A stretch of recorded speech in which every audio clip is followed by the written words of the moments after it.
ஓம் சாய்ராம். சாய்ராம், இன்றைய தினம் சத்குரு ஷிரடி சாயப்பாவுடைய சமாதி மந்திரில் பாபாவுடைய சமாதிக்கு முன்னாடி பார்த்தீங்கன்னா எருதுகளுடைய உருவபொம்மை வச்சுருக்காங்க. இது ஏன் வச்சுருக்காங்கன்னு சொன்னால், இன்றைக்கி மகாராஷ்டிரா மற்றும் சத்தீஸ்கர் மாநிலத்தை பார்த்தீங்கன்னா பெயல் புலா சொல்லிட்டு ஒரு விழா. இந்த விழாவுடைய நோக்கம் என்னென்னா, விவசாயி மக்கள் என்ன பண்ணுறாங்கன்னா வருடந்தோறும் உழைக்கிறாங்க.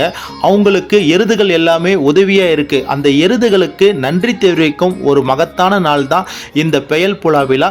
இதனால தான் பாபாவுடைய சமாதி மந்திரில் பாபாவுக்கு முன்னாடி எருதுகளுடைய புகைப்படமெல்லாம் வச்சிருப்பாங்க. இதனைத் தொடர்ந்து இன்று மாலை பார்த்தீங்கன்னா ஷிரடி கிராமத்தை சுற்றி இருக்கும் விவசாயம் செய்யும் மக்கள் அவங்களுடைய எருதுகள் எல்லாம் ஊர்வலமாக ஷீரடியில் பாபாவுடைய தோரகமாய் கிட்ட வந்து ஆசீர்வாதம் வாங்கியிருக்காங்க. அப்படிப்பட்ட மகத்தான காட்சியம் இந்த வீடியோ பதிவில் பார்க்கலாம். சாய்ராம். ஓம் சாய்ராம்.